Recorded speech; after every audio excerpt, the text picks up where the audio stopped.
Hi, I'm Tori. Today I'm going to be showing you how to add specs to Sage Construction Management manually. I am starting on the home page. I'm going to go right over here and click Projects. You can select the projects from this list or the hyperlinks below. Select the project that you have the specs to be added for.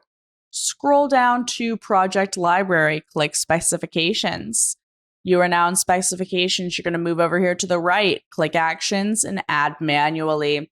You are going to drag and drop your files or click right here and add those files right in.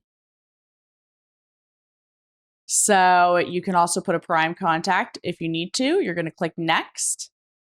It's going to give you the ability to name the file. It's going to name it for you, but you're able to change these names.